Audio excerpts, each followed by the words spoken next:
and help me introduce and welcome Mr. Bob Proctor.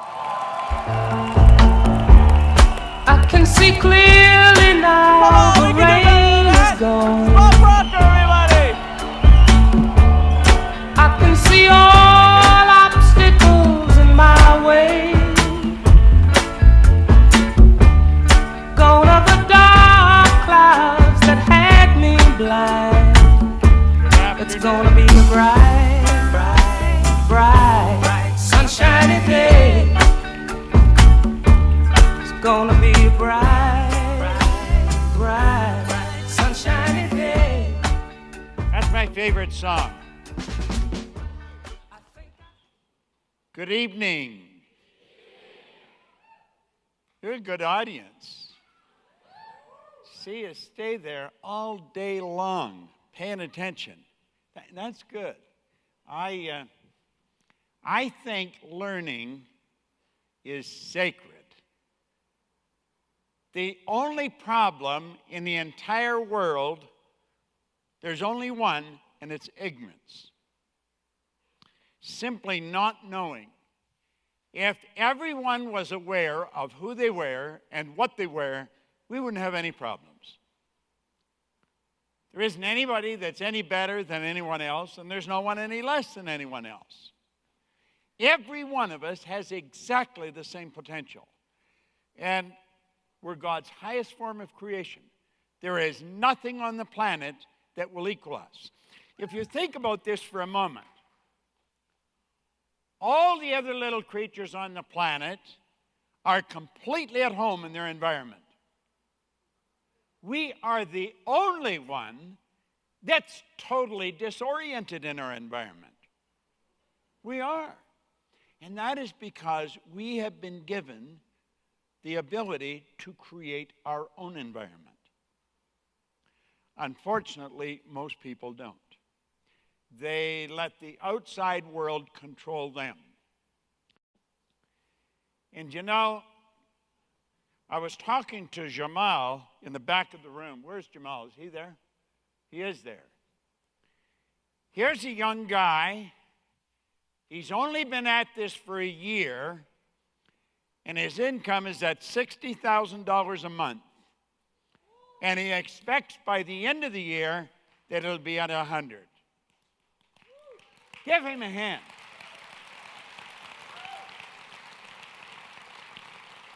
Jamal Wilson.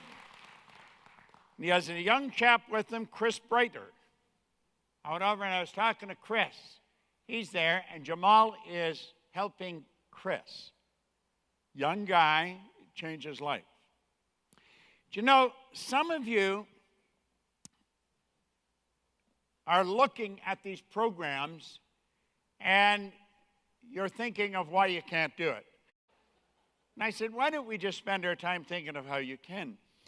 Well, at any rate, some of you are looking at this and you would like, how many would like to be involved in those programs? Let me see a show of hands. Wait a minute.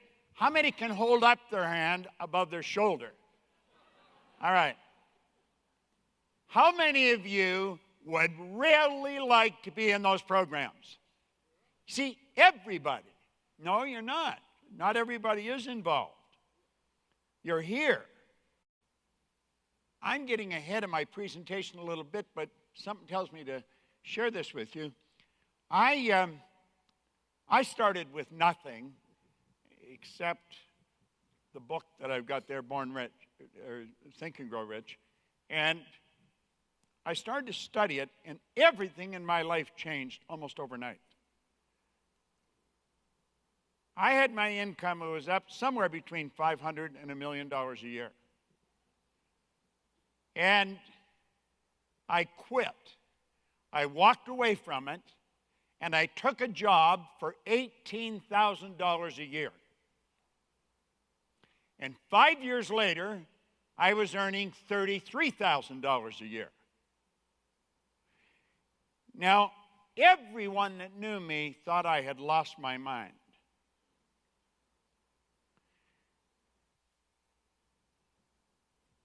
But I never thought so. I did it so I could learn. I went and I started to work with Earl Nightingale and Lloyd Conant. I had an office right beside theirs. So if Earl ordered a book, I had his secretary get me one. She always had some money of mine. If he subscribed to a magazine, she subscribed to one for me. I had access to his calendar, so if Lowell Thomas or Eric Hoffer or somebody like that was coming in, notable individuals, I knew they were coming. And I would do some research prior to them coming to visit Earl. And when they stepped out of Earl's office, I'd step out of mine. And I'd introduce myself, and I'd ask if I could just get a minute or so with them. And they instantly knew that I knew who they were. I let them know I knew who they were. Some of those people became my friends, but they all became my teachers.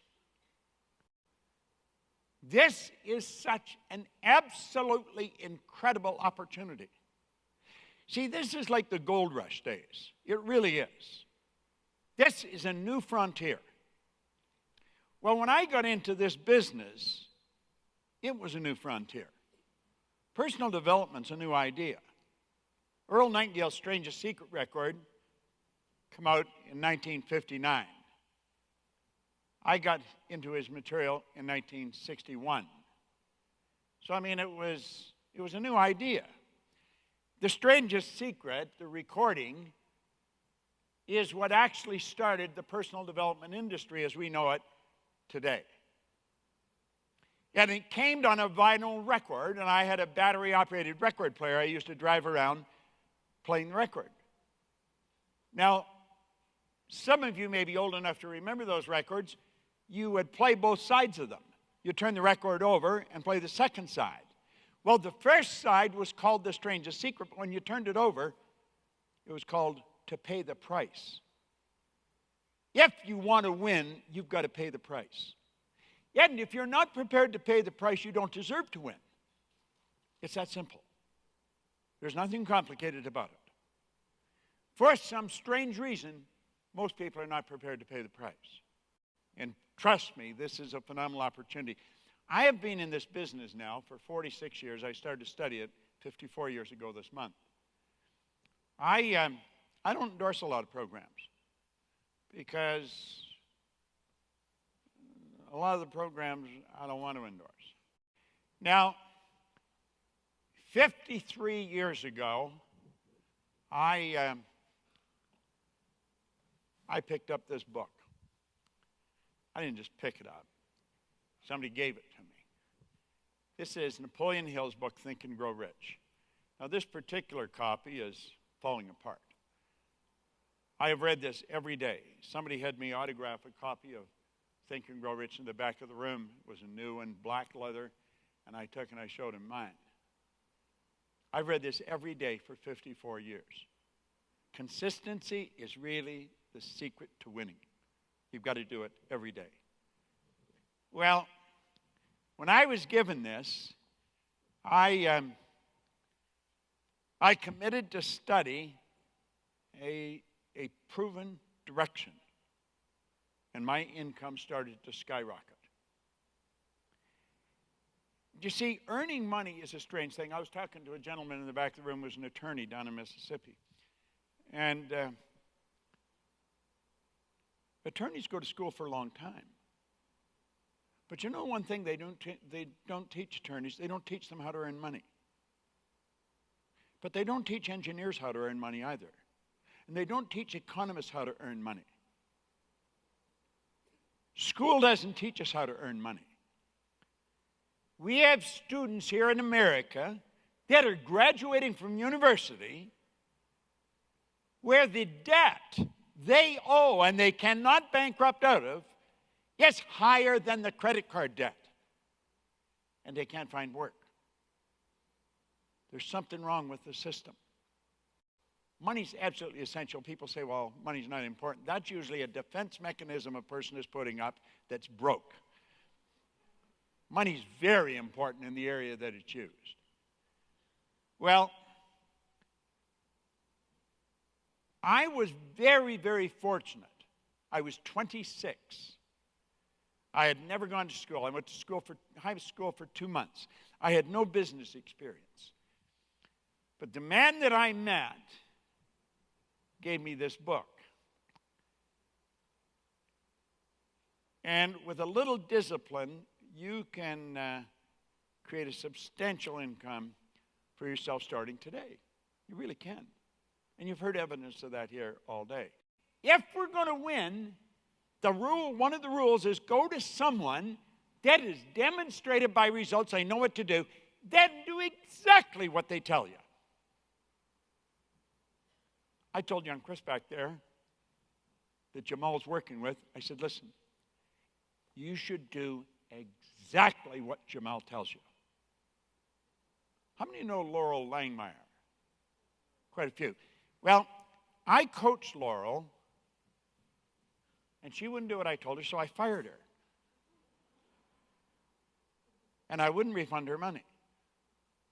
And I told her that. Now, she tells everybody that today because she realized that I did the best thing for her. It's a strange thing. We want people to coach us, but we want them to coach us our way. We don't want to follow direction. And I make it very clear when I coach somebody, if they're not going to do it my way, I'm not going to coach them. Now, that sounds rather arrogant, but it's really not. Yet would be very foolish if I was trying to coach somebody their way. I would end up with the results they're getting, and I don't want their results. They want my results. You see, that's the difference. Now, the man that gave me this book, that was the rule that he worked by. And he said, you got to do exactly what I tell you. Now, I was never very good at following direction, which is precisely why I was broke and unhappy and going in the wrong direction. Now I was 26. You see? Discipline is the ability to give ourselves a command and follow it. Now, there's the guy that wrote this book, Napoleon Hill. And that's his mentor. Andrew Carnegie in 1908 was the wealthiest man in the world. He was, it's believed, the first billionaire. And this is a suggestion that he gave that I found to be perfect. He said, any idea, get this, any idea that's held in the mind, that's emphasized, that's either feared or revered, will begin at once to clothe itself in the most convenient and appropriate form available. Now, the interesting part there, that's feared or revered. What did the great sufferer in the Bible, Job, say? He said, lo, the thing I fear has come to visit upon me. Any idea? You're worried about something happening? You better stop worrying because it's going to happen. You're afraid of something happening? Better stop being afraid of it. It'll happen. We want to hold the image of what we want and realize that we are an expression of an infinite power that operates in an orderly manner. I quoted Dr. Werner von Braun on The Secret, where he said the natural laws of this universe are so precise that we have no difficulty building a spaceship, sending people to the moon, and you can time the landing with the precision of a fraction of a second. That is a very powerful statement. Any idea that is held in the mind, that's emphasized, that's either feared or revered, will begin at once to clothe itself in the most convenient and appropriate form available. Well, the man that gave me this book wrote an R on a sheet of paper. Then he put 3 letters down beside it, 2 H's and a W. Now I said, Bob, let that represent results. And let it 2 H's and a double, that's happiness, health, and wealth. Then he asked me, his name was Raymond Stanford, he said, do you think I'm a happy guy? And I said, yeah, he seemed pretty happy to me. I didn't really know him that well, but he was pretty happy anytime I saw him. He said, have you ever seen me sick? And I had to admit I hadn't. He said, have you ever seen me when I was broke? I hadn't. I was always broke. Always. I never had any money. Well, he said, you're the most miserable person I've ever met. And he said, you're always sick and you're always broke. Now, he was being kind. I was earning $4,000 a year at the time, but I actually owed $6,000. Now, just think. This is in 1961, and that was a lot of money. If I had taken every cent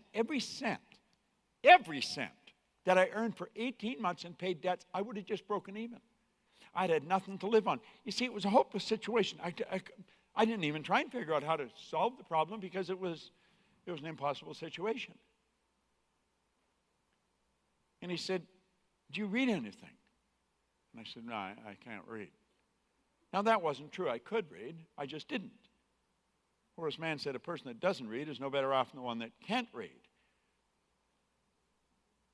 And he said, I'm going to give you a book. And he said, if you will study this book every day, because you don't ever have to finish it. It doesn't matter if you ever finish the book. What matters is that you understand and apply what you read. But he said, if you read this every day and you do exactly what I tell you, he said, you can have anything you want. Now, I didn't know this guy real well. I'd never heard anybody talk like that before in my life. He said, if you read this every day and do exactly what I tell you. Now, I was losing. I was on the fire department in a suburb of Toronto. I should never have gotten on the fire department. I didn't have the credentials or the qualifications to get on, but I got on. And I had people try to help me. I'd been in the Canadian Navy. I'd been in and out of the Navy. I'd worked in factories and bars. And, people had tried to help me. As I look back, in retrospect, I can see where they really tried to help me. But I wasn't paying attention. They couldn't get through to me. This guy got my attention. And I don't know why, but I decided I was going to do what he suggested. Now, the first things he had me do was decide what I wanted and write it on a card. And carry the card in your pocket and read as often as possible every day. I wrote on the card that I was going to have in my possession by New Year's Day of 1970, $25,000. I didn't really believe that. This was in 1961. I gave myself almost a decade to do it. I really didn't believe it would happen. Do you know what I found out? If you write a lie on a card and you read it often enough, it's going to start to happen. Now, just see, if your goal is to get out of debt, you'll probably stay in debt forever, because the one point that all great leaders, there's no exception to this, every one of them have agreed on, is that you become what you think about. If you're thinking debt, you're going to attract more debt. I was always thinking of debt, and I was always in debt. Now, reading this card, and I kept reading it, I started to think of earning money. You'd say, well, weren't you thinking of that before? Obviously not. Well, you don't think how to earn money if you're like that. You just do what you do. You wake up in the morning, you do the same thing. And I heard a guy say, there's good money cleaning floors. And I said, I'm not proud, I'll clean floors. But he said, you should clean them for yourself. Well, I got an opportunity to buy a used floor machine, some buckets and mops, which cost me $1,000. Now, of course, $1,000 is a lot of dough. I didn't have any. Nobody had lent me money, and I didn't blame them because I knew I wouldn't pay them back, Not because I didn't want to. I just never had enough money to pay them back. But I found a man that lent me $1,000. And I bought the used floor machine, some buckets and mops. A year later, I was earning $175,000 a year. I was like Jamal. Woo! I had no idea what I was doing. And then I took it over $1 million a year. In less than 5 years, I was cleaning offices in Toronto, Montreal, Boston, Cleveland, Atlanta, and London, England. I had no idea what the hell I was doing. I really didn't. I was listening to Tom up here. Tom was telling you all the great things he was doing. He wouldn't really understand what he was doing.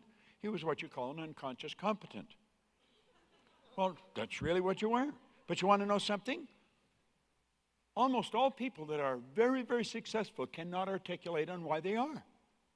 I've worked for some of the largest companies in the world. They don't know why their stars are stars. If they knew, they'd can it and give it to everybody. The Prudential of America, the largest insurance company in the world, spent millions on training.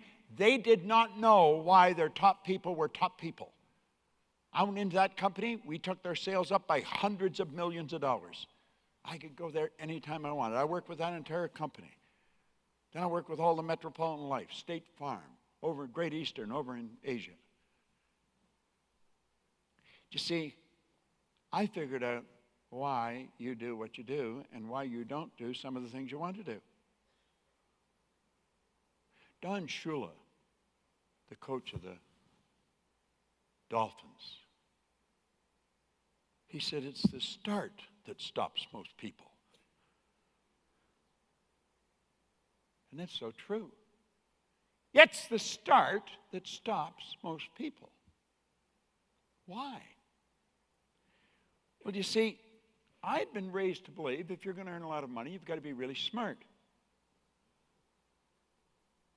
Well, I started to think, what's happening here? Somebody say, what are you doing? I would say I was cleaning offices. A lot of people were cleaning offices. They weren't doing what I was doing. I'd say I was reading Think and Grow Rich. A lot of people were reading this book. They weren't doing what I was doing.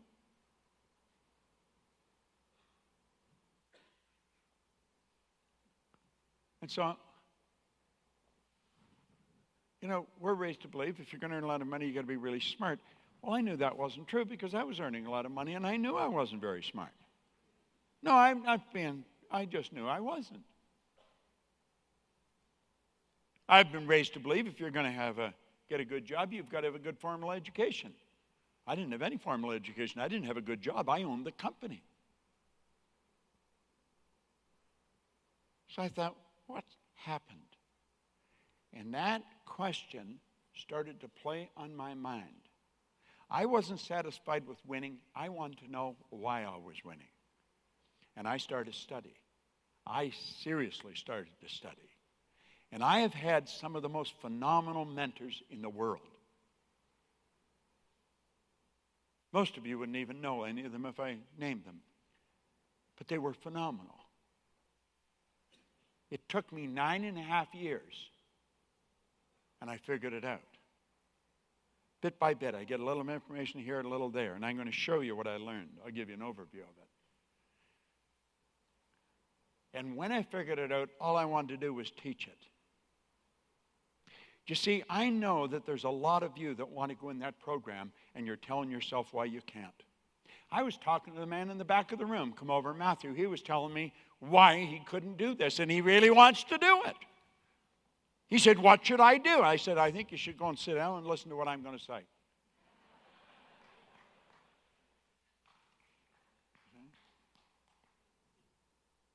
See this guy? He was in his early 20s when he met with Andrew Carnegie.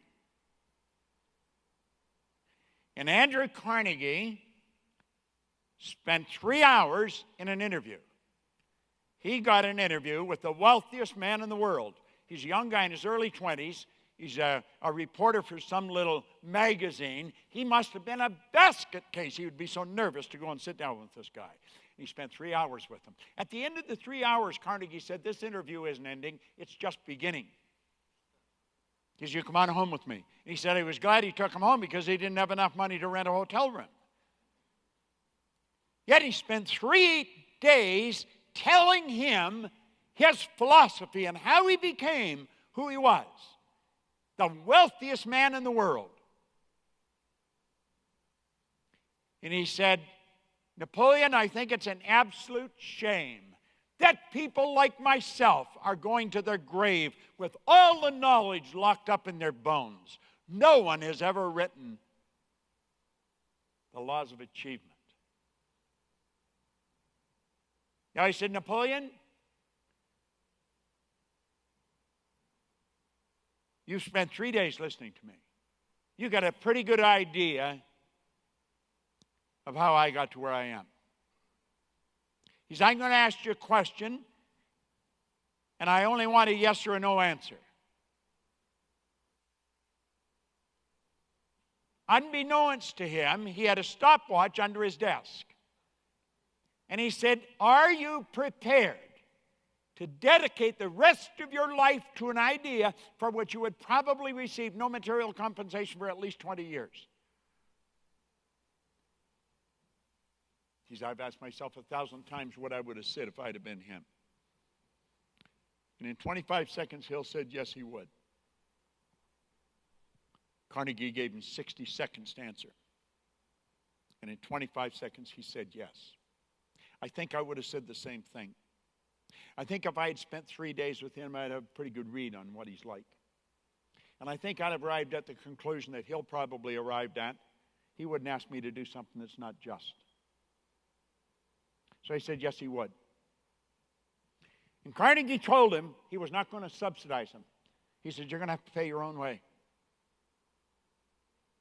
And he said, I'm going to give you letters of introduction to 500 of the world's most prominent individuals. And Hill became good friends with Henry Ford and Thomas Edison, Woodrow Wilson. And he said, now, Napoleon, he said, long before you finish, everything in you is going to want to quit. Because that's what weaklings do. But he said, I don't think you're a weakling. So I'm going to give you something, and I want you to write it out. I want you to write every word, underline every word. Listen carefully. This is a statement that you're going to read to yourself. Andrew Carnegie, I'm not only going to equal your achievements in life, but I'm going to challenge you at the post and pass you at the grandstand.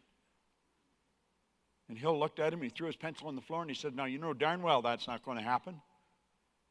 And Carnegie said, yes, I know it's not, unless and until you sink that idea properly in your mind. Now, he said, I want you to make a commitment that you will look in the mirror and repeat that twice a day, every day for the next 30 days. Well, Hill said, I can do that, so I'll commit to that. But he thought this was absurd. Now think of it. The guy's broke. He's in his early 20s. He's talking to the wealthiest man in the world, a billionaire, in 1908. Now he was staying with his brother. He didn't want to tell anybody what he was going to do. He was going to work for 20 years for nothing doing this. He knew they'd think he had lost his mind. And then to hear him say this, Andrew Carnegie, I'm not only going to equal your achievements in life, I'm going to challenge you at the post and pass you at the grandstand. So he said the first time he did it, he went to the bathroom and locked the door, and he looked in the mirror and he whispered it. Andrew Carnegie, I'm not only going to equal your achievements in life, I'm going to challenge you at the post and pass you at the grandstand.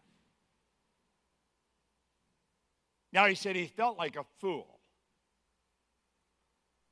But he made a commitment. He'd do that twice a day for 30 days, so he said he would keep his commitment. He said by the middle of the month, he thought maybe it could happen.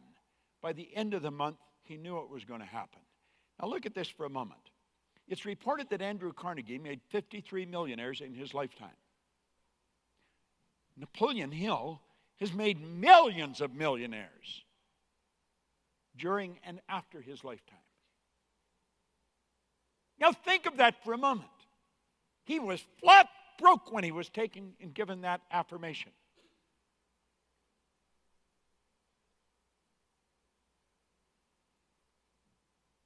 When I studied that, that gave me cause to think seriously about Carnegie's suggestion.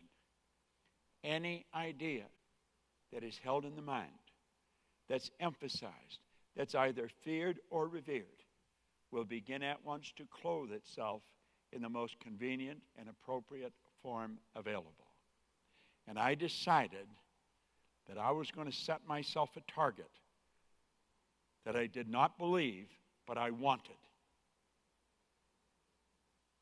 And if you will do that, and you give yourself the proper affirmation, I guarantee you everything in your life will start to change. Now look at these lines for a moment. Let those lines represent levels of vibration. First of all, let's understand that vibration is a law of the universe. Everything vibrates. The walls in this place are moving. They are not still. If you take a look at them through a microscope, you'll see them moving before your eyes. The body in a coffin is not dead. Yet it's moving. And if it wasn't moving, how would it ever change to dust? Pick up the remains and look at it. The law of vibration decrees everything moves, nothing rests. We live in an ocean of motion. This physical instrument you're living in, your body, is a molecular structure. It's changing at the rate of millions of cells per second. Your brain is an electronic switching station. When you think, you activate brain cells. You alter the vibration you're in. You and I think on a frequency. Levels of vibration are called frequencies. And we think on a frequency. Now let these puffy little clouds represent thoughts that you're thinking, and they produce the results that you're getting. If you don't like your results, you're going to have to change your thinking. This is an absolute law. See, thought energy is cosmic energy that penetrates all time and space. Think of this for a moment. You know that I can take your picture with this, and I can hit send, and the second I hit send, wham, like that, it's omnipresent. That picture is 100% evenly present in all places at the same time. And if I'm sending it to your email address, it won't matter whether you're in Buenos Aires, Singapore, or New York. You're going to get it. It's everywhere. That's where your thoughts are. Your thoughts are everywhere. The only thing that stops a thought is that which resonates with that thought. We've got to think of what we want, and by thinking of what we want, we attract it to us.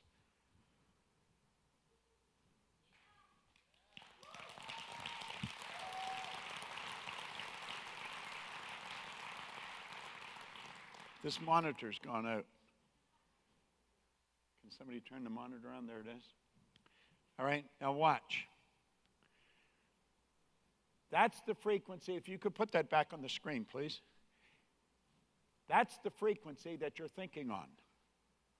And it's giving you the results you're getting. And you're sitting there and you're saying, that's where I want to go. I want to be in that. How many people want to be in that program? Let me see a show of hands. Everybody wants to be in the program. Now think, that's the program I want to be in, and now this is what happens. I am going to do that as soon as I find the money.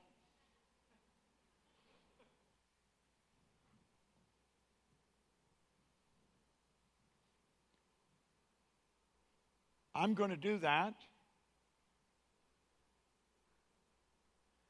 as soon as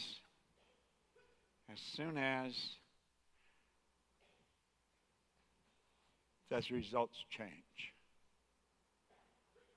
Now look it.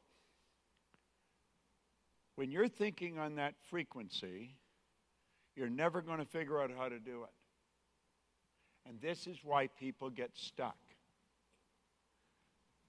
You're listening to the wrong music. If you want to do that, you've got to be thinking on that frequency. Because the thoughts that's going to cause that to manifest are not on the frequency you're on. It's on a higher frequency. This is why most people never make it. They don't make the decision. They'll make the decision when something happens here. You've got to make it happen. If you say, this is what I'm going to do, I'm doing that, regardless I'm doing that, you start thinking the thoughts that you have to think for the good that you desire to manifest. Now, this is a slide that's at the end of the presentation. I went over about 10 minutes before I come up here, and I moved the slide to the front because I want you to know that we're going to talk about why that's so. You can't be thinking on that frequency and get the upper results. It just don't happen. I want to give you an incentive to do this. It's very important to me that you do this. You see, I haven't had to work for years. I was 80 on my last birthday. I've got a seminar booked in the Bellagio for when I'm 100. I have absolutely no suggestion or no idea of slowing down. I don't believe we were put here to retire or slow down. You see? Our spiritual DNA is perfect. We've got deep reservoirs of talent and ability within us. And we want to bring it to the surface. Because when you make a decision, you flip your brain onto a different frequency. You create an awareness. You start to hear stuff that you wouldn't normally hear. See, all the knowledge there ever was or ever will be is 100% evenly present in all places at the same time. We don't have to get anything. All we have to do is become aware of what we've got. Do you know, we've always been able to make these smartphones. We just weren't aware of how to make them. The internet, we've always been able to deal with the internet. We just weren't aware. The way for you to do everything you want to do is already here. I sat and set a goal that I would have a company that operated all over the world, and I had not even started the company.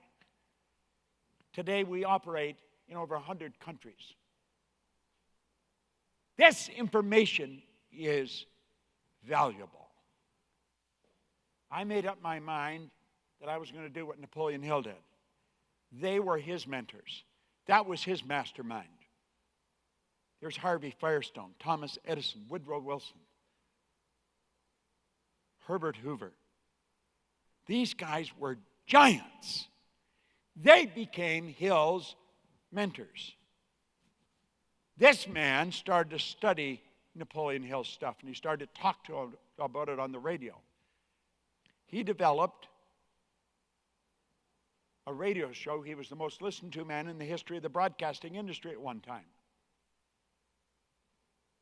I started to listen to his record. And I'm studying Hill. And I thought, that's somebody I want to mentor with. That's someone I want to teach me. See, I wanted to do what Hill was doing. Those guys he was working with, they were all dead. But I said, there's people like that today.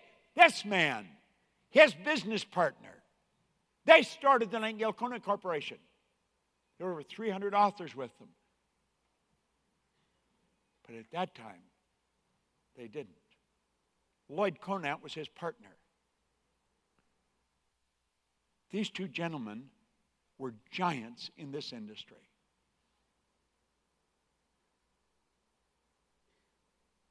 I got that book in October 1961.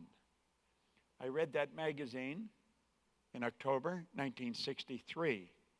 And in that magazine, I saw an advertisement where Earl Nightingale was looking for people to distribute their material.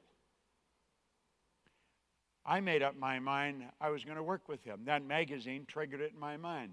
That's me as their vice president of sales in 1968. That was the sequence.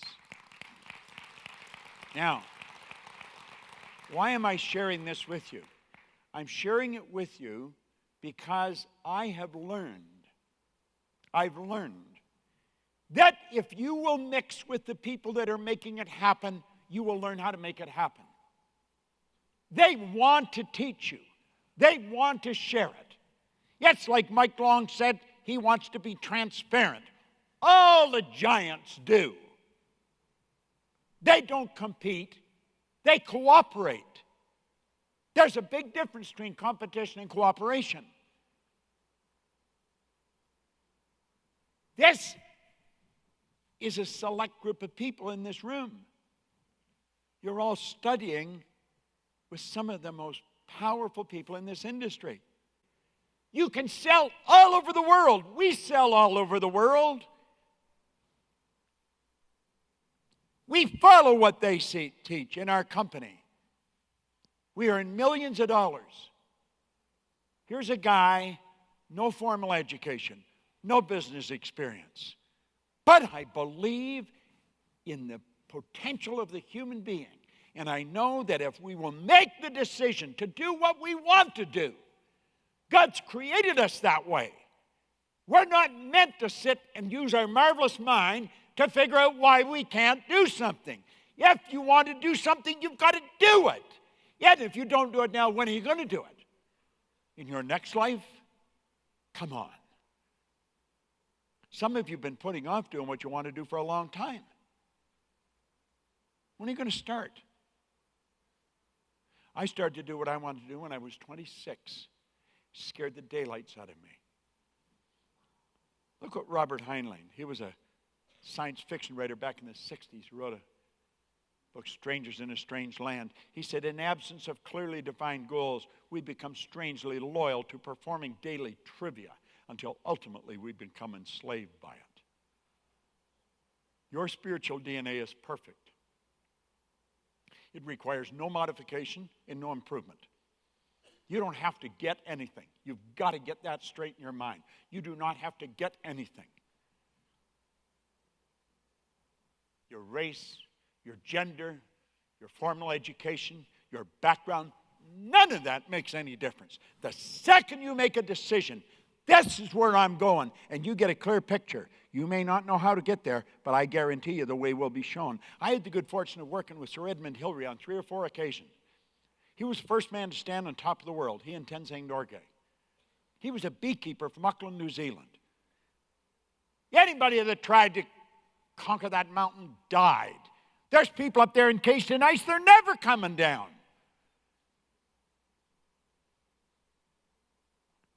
In 51, he went and he failed.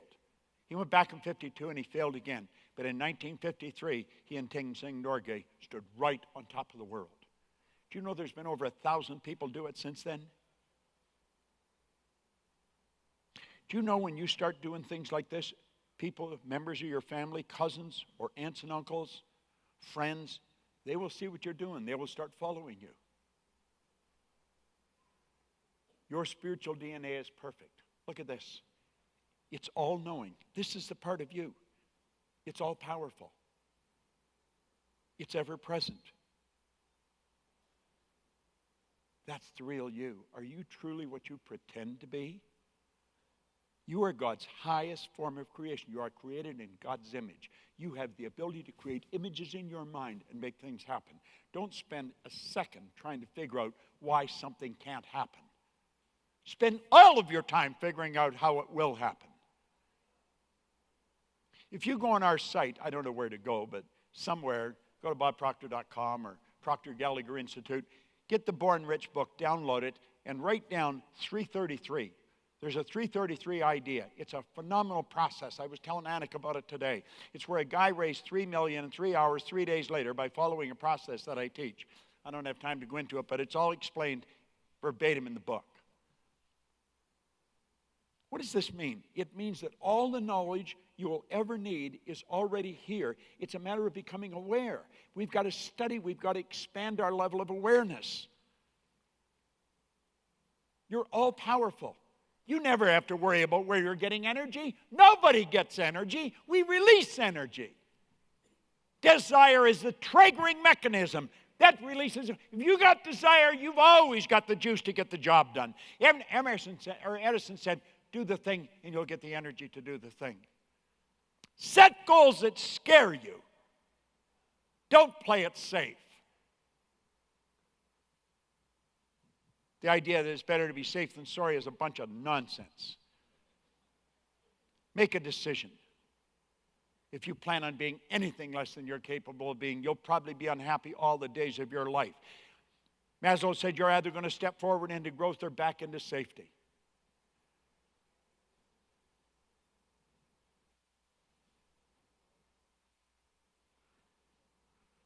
I want you to think. I want you to really think. When we seem to have difficulty growing our income or our company, 9 times out of 10, the cause of the problem is right there. It's a paradigm. Now you might ask yourself, could you come up and spend maybe 15 or 30 minutes explaining paradigms, how they're formed and how they can be changed? If you can't, and your children are not doing too well in school, you probably won't be able to help them change it. Their paradigm is causing their grades in school, not their potential. Their paradigm. Our paradigm controls our life. It took me 9.5 years, but I finally figured it out. I had literally changed my paradigm through the repetition of reading that book every day and listening to recordings every day. And I'm still doing it 54 years later because I know I'm a long way short of what I'm capable of doing. Now, what are paradigms? Paradigms are a multitude of habits. Now, I want you to think about this. This is very important. They're other people's habits. They've been passed on from one generation to the next. Do you know ancestors in your family were making decisions probably hundreds of years ago, and they're still the decisions that are controlling you today? The belief system that you have, you didn't develop those beliefs. You inherited those beliefs. You say, why do you believe that? Well, it's true. How do you know it's true? The truth is you don't know it's true. Why do you believe it? Why do you believe that you're not able to do this? Why do you believe that some people are better than you? Why do you believe that you can't multiply your income? Why do you believe these things? Why do we believe that we don't have enough energy to get the job done? It's because we're programmed to believe it. I'm going to show you how we're programmed. Joel Barker wrote a book back around 1990, Paradigms. He said to ignore the power of paradigms to influence your judgment is to put yourself at risk when exploring the future. I listened to Mike Long up here. He was talking about where the power is. Where the power is. I'll tell you where the power is. It's with you. It's in you. It's not in anything else. All the power there ever was or ever will be is within you. You can go back in the early 70s, late 60s. Alvin Toffler wrote the book Future Shock, making a prediction of what was going to happen over the next 25 years. Everybody thought he was hallucinating. Most of his predictions fell short. He said the illiterate of the 21st century are not going to be the people who cannot read and write. They're going to be those people who cannot learn, unlearn, and relearn. That's what you're doing. You are learning, you're unlearning, and you're relearning. Don't look at this and think you can't learn it. You can do it without any trouble. I remember when computers come out and they started to get PowerPoint, and I didn't even know how to start a computer. A woman gave me a computer, and I didn't even know how to start it. And the guy that was teaching me, he thought, this guy's never going to learn how to operate this thing. I was afraid I'd break it. And then one day I thought, what the hell do I care if I break it? I'll go and buy another one. And I used to get Gina. Gina's worked with me for 28 years.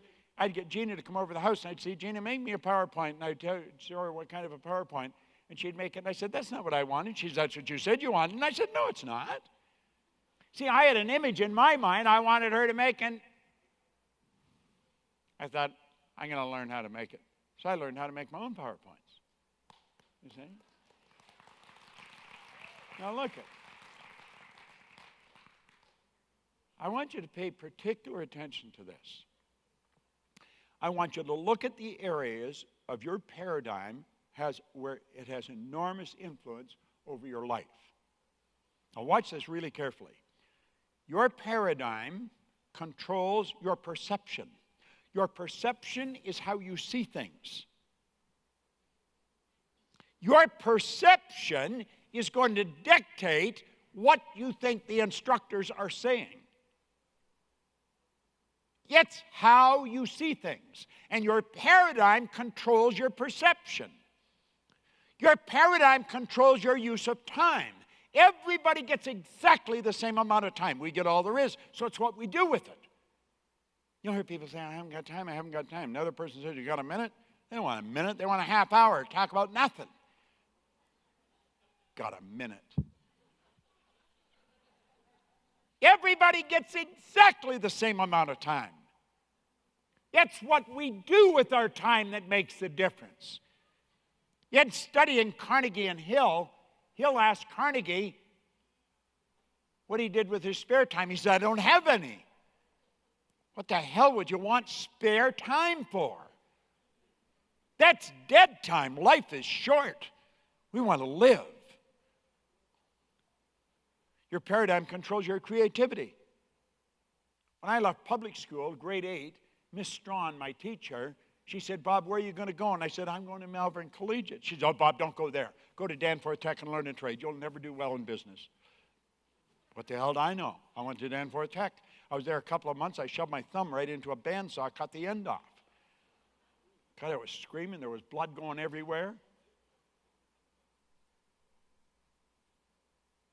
Miss Strawn was wrong. But I believe she was right. She was older. She was a teacher. See? I'm extremely creative. But you know something? So are you. Nobody's more creative than another. It's just that some people express their creativity more than another. You're God's highest form of creation. I believe you and I are here to do God's work. Now, I'm not getting religious. I'm just talking about the way it is. You say, well, what's God's work? God's work is creation. God is the creator. You are given creative faculties. Do you know what they are? Most people don't. Most people live through their senses. They go by what they see, hear, smell, taste, touch. You have perception, the will, imagination, intuition, reason, memory. These are all higher faculties. Little friends of the 4 legs don't have them. Your paradigm controls your effectiveness. Yet dictates how effective you are. Your paradigm controls your productivity. Get this. Your paradigm controls your logic. It was because the Wright brothers said, to hell with the paradigm, and went right through it, that we're off the ground.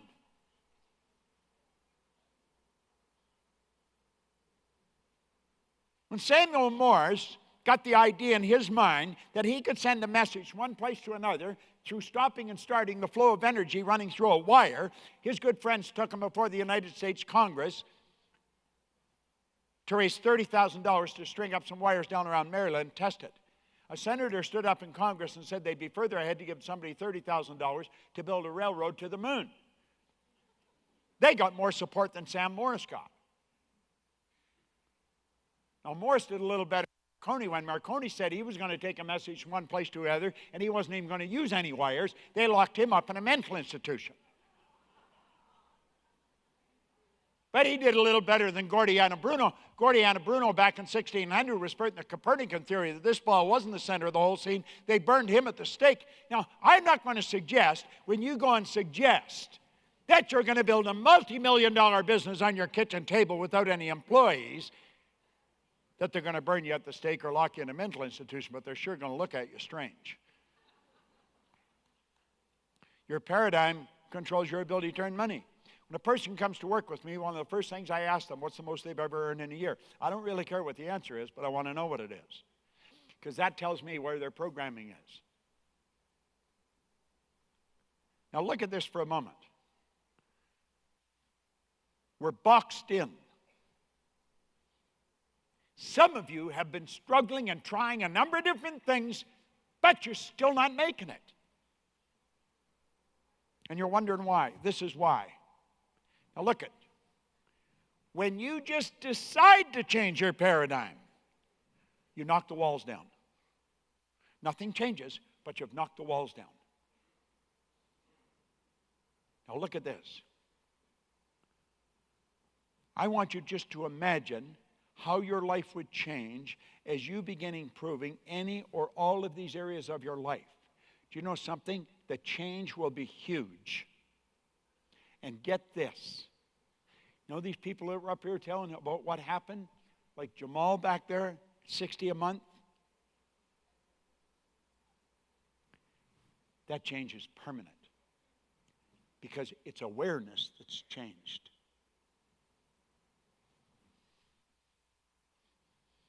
We're always looking for ways of building our mailing lists.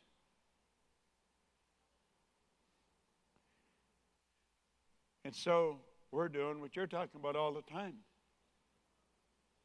We want to make people aware of this. Now think of this for a moment. Imagine if you just improved the utilization of your time.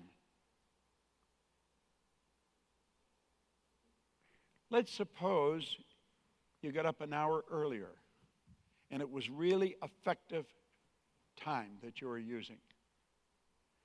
Do you know that over a period of a year is 9 40-hour weeks of concentrated whatever you're doing? Have you any idea how that would impact your income? How do you think I went from $4,000 to $175,000 in a year and then over $1 million? When I met my wife a little over 30 years ago, I asked her what's the most she's ever earned in a year. $24,500. I said, if you do exactly what I tell you, I'll show you how to change it.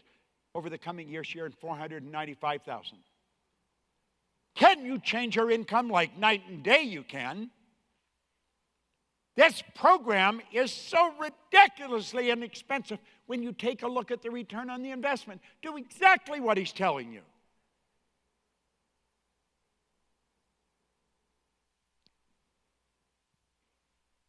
I learned something a long time ago. If you want to have high energy and you really want to make it happen, you want to stay healthy and happy, you've got to be totally relaxed. One of the most effective women in our company is a lady named Becca Hansen. Becca just gave birth to a little boy 2 days ago, Declan. Beautiful little baby. Over the last 4 or 5 years, if somebody was sick or they were disturbed about something or whatever, they wanted to take off some weight, I would make them a recording. I work with a sound engineer in Chicago, and he would do it effectively and lay some music down. And it'd be 20, 25 minutes of very deep relaxation, powerful suggestion. And I'd put their name in it, so, you just hear my voice, Anik. You hear nothing but my voice, Anik. I was in the shower one day, and they're very, very effective. I used to get just phenomenal feedback. I was in the shower one day, and I thought, why can't I make those for the whole world and customize them with their names? There's got to be some way that they can drop name in so it doesn't even look as seamless. So I got some IT people that work with us, and they said, yeah, we could make something like that. Well, just like you can change the time, change your annual income, you get more relaxed. If you go to Relax with Bob and just leave your information, I will send you a customized relaxation tape with your name. I'm not doing that just because you're here. We do that for anybody. You could send anybody there. It's very, very powerful. Okay? And if your name doesn't happen to be there, if you just drop down a little on the page, you can fill it in and leave your name, whatever it is, and the spelling, and I will make them. I do usually a few hundred every few days. It's a very powerful suggestion. And when you're very relaxed, you're very creative. Now think, we're talking about the miracle of the mind. You and I think in pictures. Think of a feather. You don't see F-E-A, you see a picture of a feather. Okay? Now, I want you to think of your mind. Think of your mind. What picture do you get? Here's the trick behind this. No one has ever seen the mind. No one has ever seen the mind. Mind is an activity. It is not a thing. I heard, I think it was Dory up here said you got to change your mind. Well, how do you change your mind? Where is your mind? Where do you find it?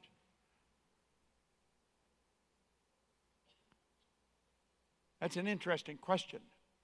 We talk about mind and paradigms. Well, I'm going to talk for a few minutes about your mind and your paradigm. Back in 1934, there was a man, Dr. Thurman Fleet. He was very involved in the healing arts. He stated, the mind is an activity, it's not a thing. Nobody's ever seen the mind. But if there's a problem in the body, it has to originate in the mind.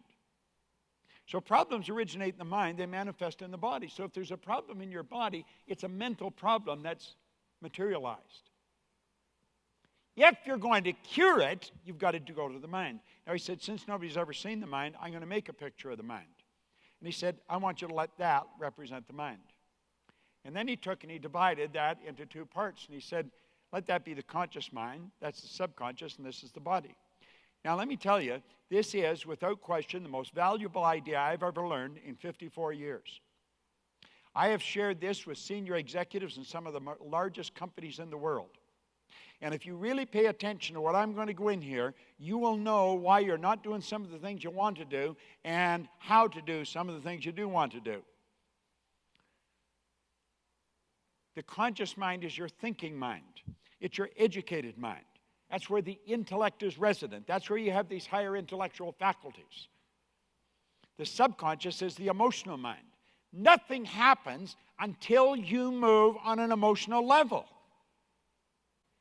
Yet in nothing flat, your income is going to go to monthly. It's so powerful how it happens. Now look, you have the ability to choose. You can choose to think of why you can't, or you can choose to think of how you will. You have the ability to accept or reject everything that comes along. If you want to talk about the conditions and circumstances in your life and why it's not possible to do something, go ahead. But understand this, it's your thinking that those conditions or circumstances are in control of you. You've got to be in control of you. And when you reject what you hear, then you go ahead and you originate it. I have never accepted this concept about the economy that the broadcasters are sharing with us, about how bad it is. My economy just keeps getting better and better and better because that's a choice I make. That's a choice you can make. Now look here for a moment. Where your conscious mind can accept, your subconscious must accept it. It has no ability to reject it. And here's the beautiful truth. Your subconscious mind cannot differentiate between what's real and what's imagined. Yet it was by Hill imagining this and planting the idea in his subconscious mind. I'll not only equal your achievements in life, I'll meet you at the post and pass you at the grandstand. And he certainly did. He went way beyond what Carnegie did. I decided to build a company that went way beyond what Earl did. My subconscious mind wouldn't reject it. That's the universal side of my personality. Now look here for a moment. Here you are today. There's information coming into your consciousness. You have a reasoning factor. Your inductive reasoning factor is what gives you the ability to think. And you can think about the information that's flowing into your mind, and you can say, I don't believe any of that, and you could reject it, and it goes away. Unfortunately, we don't do that. We look at the newspaper, and we accept what we see. We don't only accept it, we are not thinking. We leave our subconscious mind wide open, and the information goes right into our subconscious mind, and that's how we're affected. Why do you think 90-some% of the population are in the low-income brackets? Why do you think 3% of the population are 97% of all the money that's being earned? Some of the people that are multimillionaires are functionally illiterate. They can neither read nor write. And some of the most brilliant people in the world are broke. We've got to see how we're programmed. Look at this for a moment. It's the paradigm. We leave our mind wide open. Here we are as children, infants. We arrive on the scene, and our subconscious mind is wide open. Whatever is going on around us goes right into our subconscious mind. And it's programmed in there.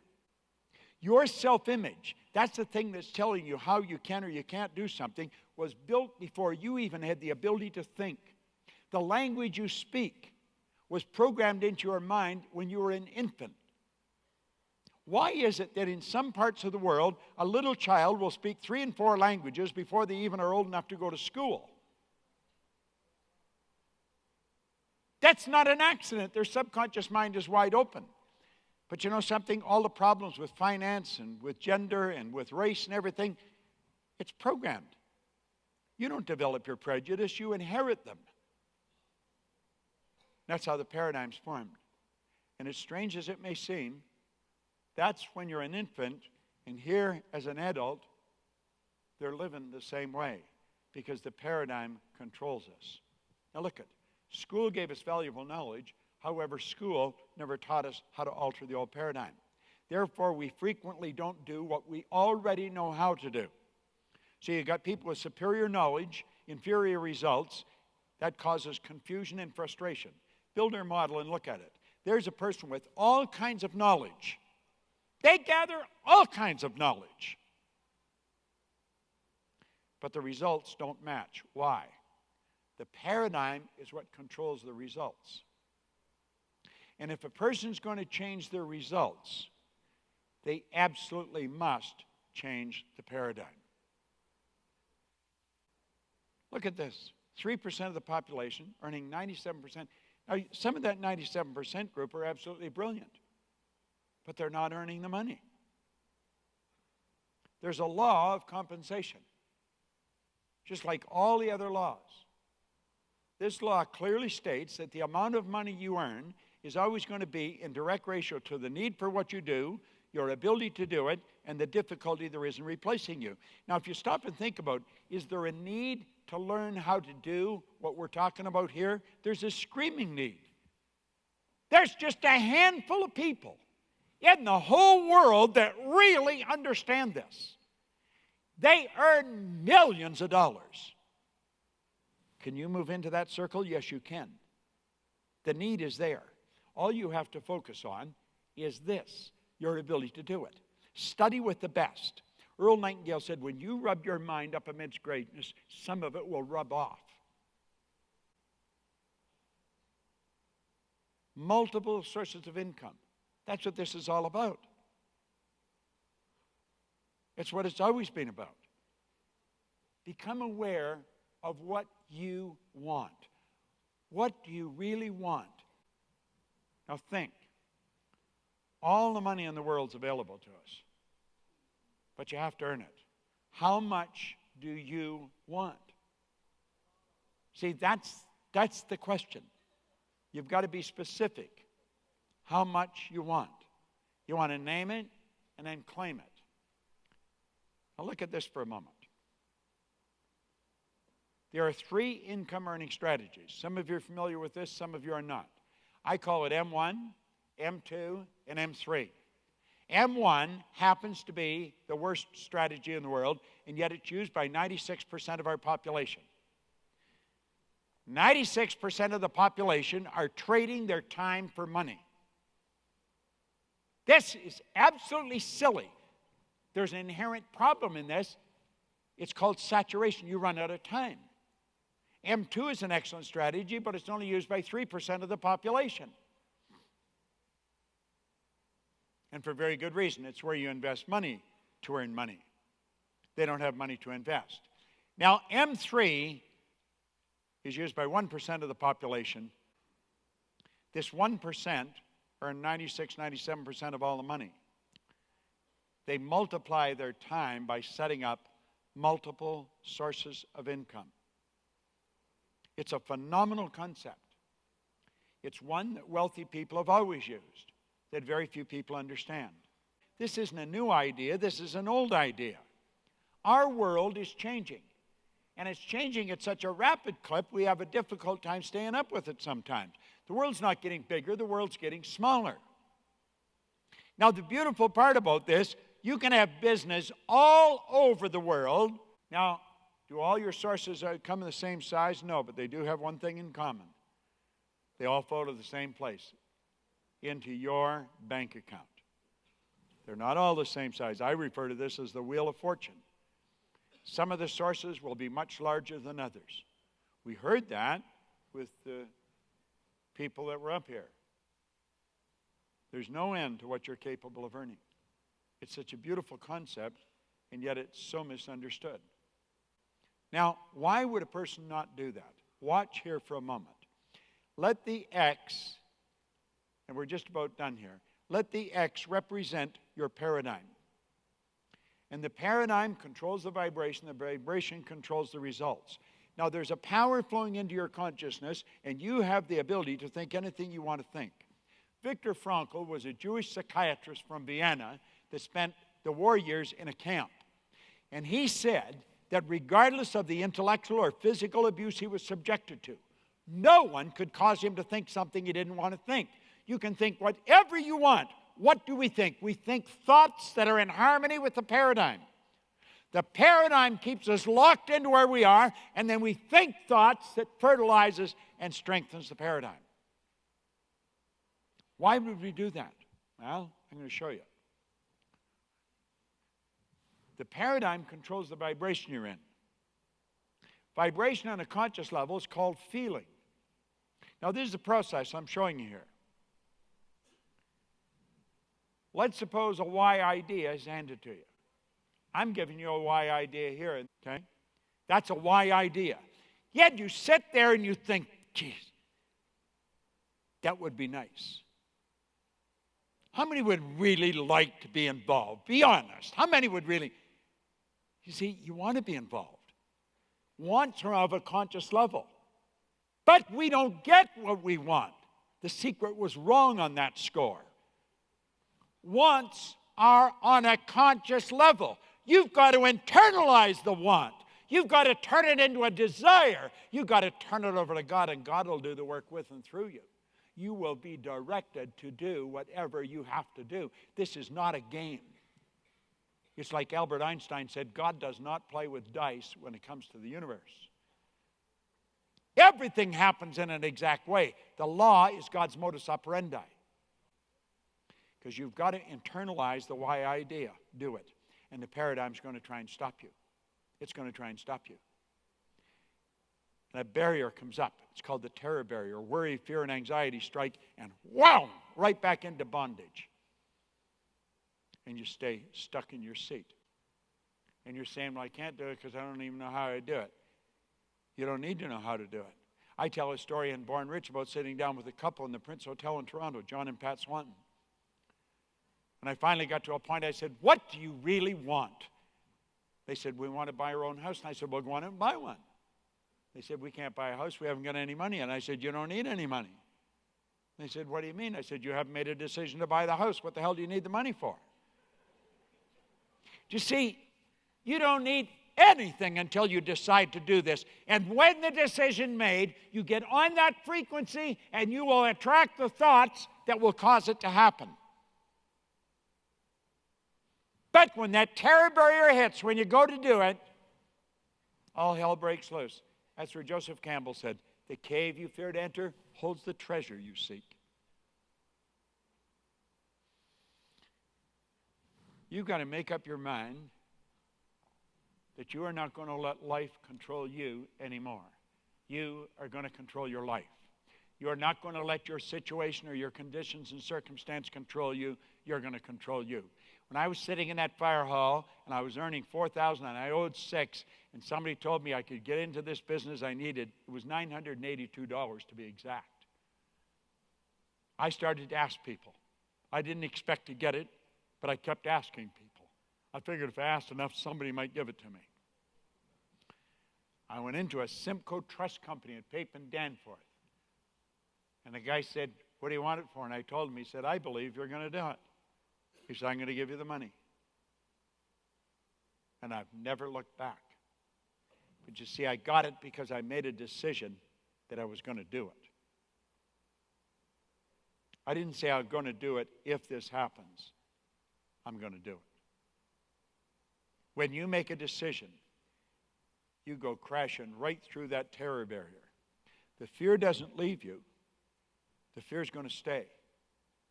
But through the repetition of doing it over and over and over again, pretty soon the paradigm changes. And then you're in freedom. Then you know what you have to do? You have to start and change it all over again. When I set a goal or when I go to do something, if it doesn't scare me, I know it's not any good. You've got to set a goal that's going to scare and excite you at the same time. Now look it. There's the one I moved. Levels of vibration are referred to as frequencies. We think on frequencies. And those puffy little clouds are your thoughts. And it's your thoughts that are giving you the results that you're getting right now. You say, I want to change the results. That's really where I want to go.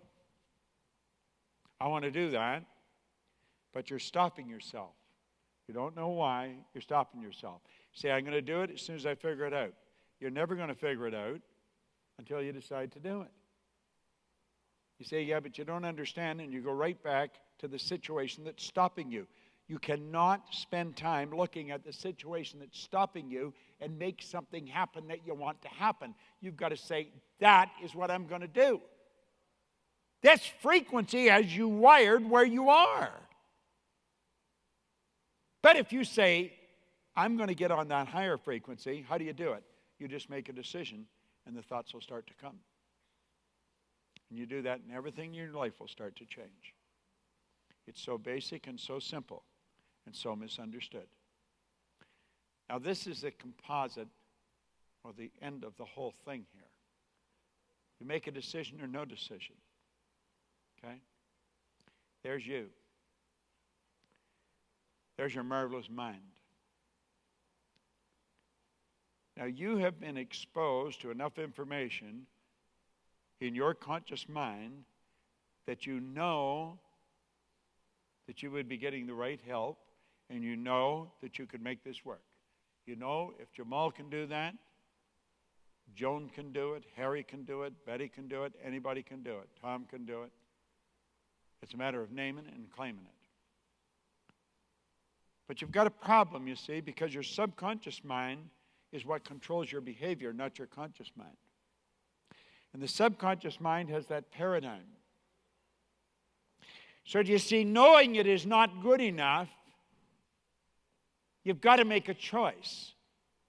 Either you're going to control your behavior, or your results are going to be controlled by your paradigm.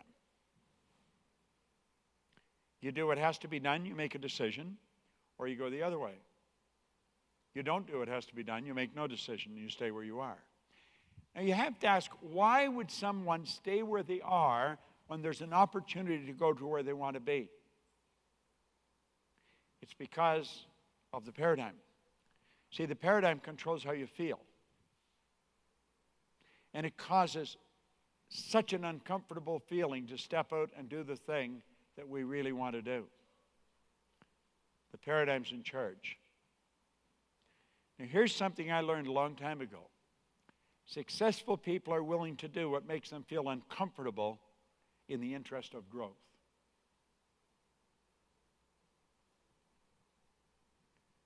You are being introduced to a totally new way of life. A totally new way of life. My life is so different today from what it used to be. It's just totally different. I live the way I want to live today. I've lived in the same house for 30 years. I could buy a bigger house. I could buy another house. But I'm comfortable in the house I'm in.